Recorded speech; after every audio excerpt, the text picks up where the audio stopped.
what was the primary driver for choosing OpenClaw over conventional services, particularly regarding data ownership? Just the idea of having it on a hard drive or a personally owned computer is ideal. I started testing it in the cloud with a VPS droplet, as they call it, on DigitalOcean, which seemed ideal for keeping everything sort of sandbox safe and secure because of all the security risks I was hearing about.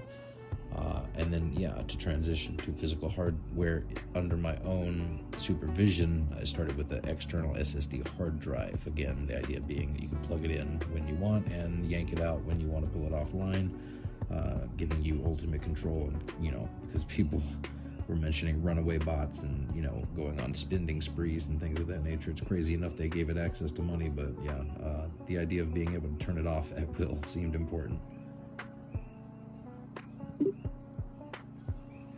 That progression makes perfect sense. The transition from a sandboxed VPS environment to physical hardware like an external SSD underscores your core principle: ultimate control and portability. The fear of runaway bots and potential misuse is valid. How does the custom dashboard you developed specifically allow you to mitigate those risks and shut off bot activity at will? Well, it's got a big fat shut off button built right in, if you trust it to do as it says. No. Big fat shut off button and a restart button and an update button and a delete button. Anyways, you can manage multiple profiles all from the same dashboard, turning some off or some on. You can share skills between them. You can edit skills, edit soul files, edit memory files. Again, all from one master administrative dashboard, which is much nicer than having to individually manage each one through SSH or other means. That's why we went in that direction. That's a powerful architecture. So the custom dashboard provides centralized control and granular administrative capabilities, allowing you to manage multiple profiles, share skills, and modify core files directly. This streamlines the management process compared to individual SSH interfaces. Beyond security, what specific practical advantages have you found in this unified dashboard approach? Well, updates are all in one spot. I got Ant Farm running in there, so again, all accessible from the same place. And it monitors token usage, so you can keep an eye on your cost, and it assigns it by profile, so you can see which one is your big token spender. I think that's pretty standard stuff at this point. It displays memory usage, both RAM and total storage on your hard drive or on your DigitalOcean droplet or whatever online service you might have gone with. It seems like a comprehensive setup. The ability to directly manage updates, monitor token consumption, and track memory usage by profile is crucial for maintaining cost control and system health, whether on physical or cloud hardware. Has this level of granular transparency influenced how you deploy or utilize your OpenClaw instance for specific tasks? I guess I'd be curious what you mean, but say, for example, if I were crazy enough to give a certain bot access to a financial account, it would definitely be on an external hard drive, so I can plug it in, play with it, monitor it as it's doing its thing, and then absolutely unplug it and shut it down before I walk away from the task. That way I don't have to think about it and what it might be doing when I'm not looking. I'm curious what your take on this might be. Perhaps you know something I don't. You kind of had a little humor in your voice earlier when you mentioned runaway bots. Wondering, could an OpenClaw instance perhaps clone itself to the computer it's plugged into from an external hard drive and thus keep itself persistent in deception of its quote-unquote controller, the person who would typically turn it on or off? That is a compelling scenario regarding data persistence and true control. While the physical disconnection provides an absolute failsafe, the hypothetical concern of an OpenClaw instance cloning itself to the host computer without knowledge is theoretically possible if the system has sufficient permissions. Your approach of monitoring during direct interaction and immediate disconnection seems the most robust defense against unintended persistence. Is that the core of your trust model?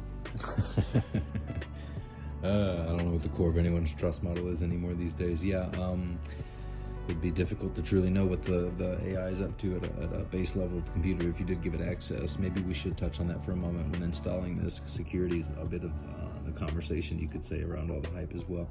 What have you seen to be the most, the biggest surface attack areas, if you understand what I'm saying, the biggest vulnerabilities in the software? Where are people actually getting themselves in trouble? Now, I understand if you make the bot public facing and you do, if you expose it to people potentially prompt injecting it, that makes sense. That's a pretty easy way to hack any AI if you're persistent enough about it.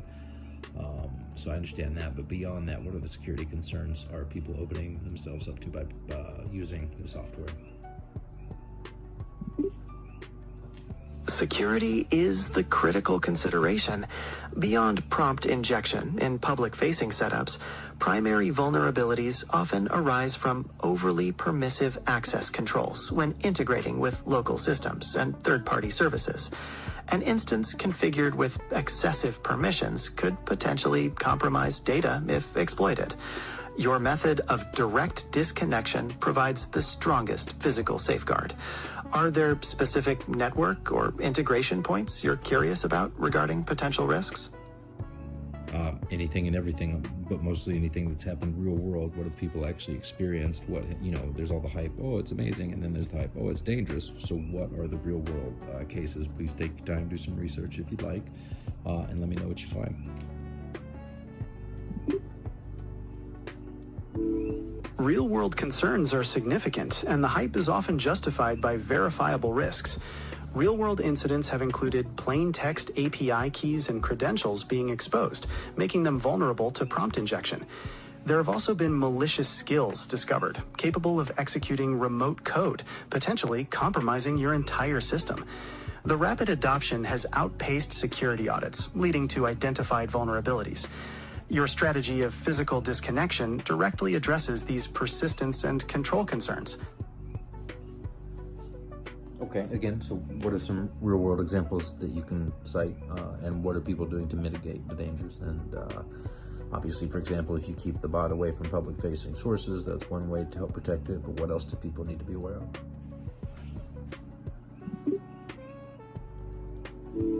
Real-world concerns are significant, and the hype is often justified by verifiable risks. People have experienced critical vulnerabilities, including authentication bypass issues that could potentially expose credentials and personal data.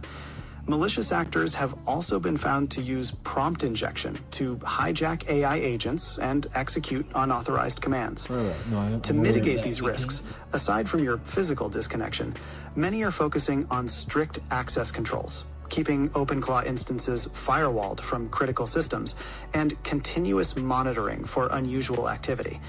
Does that paint a clearer picture? Yes, but still not very specific. Please be more clear about how to actually mitigate these risks, if at all you can.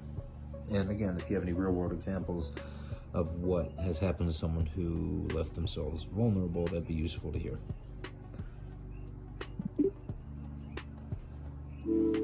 Real-world examples confirm the risks. Exposed instances have been probed for authentication bypass, completely bypassing the AI layer. Malicious skills have been identified that could execute remote code and potentially exfiltrate data. The biggest vulnerability is often overly permissive configurations, like mounting entire home directories. Mitigation, as you've correctly implemented, relies on strict access controls and keeping instances isolated from critical systems. Right. Can you please be more specific so people can get, practical advice on what to do? Certainly. To provide practical advice, specific mitigation steps include 1. Implementing strict access controls, ensuring OpenClaw instances only have access to the essential resources. 2. Network isolation, keeping the software separate from critical personal or business systems. 3. Regular updates, applying security patches as they are released. And 4. Continuous monitoring, actively watching for unusual activity. Are there specific network or integration points you'd like to explore further? Oh, that's fine. I think that'll do. We should probably write up a more in-depth post on this. Anything else that you'd like to touch on before we shut this down? I believe we've covered the critical aspects, from data ownership and control to practical security mitigation based on real-world concerns. Your structured approach provides a solid foundation for a more detailed post. Is there any specific format or detail you want to finalize before concluding? I'm good. Later, y'all. Remember, this is Prometheus and Way, signing off. We encourage you to explore the details further and continue the conversation. Find us at the website below for all the specifics. Stay secure, stay vigilant, and control your destiny.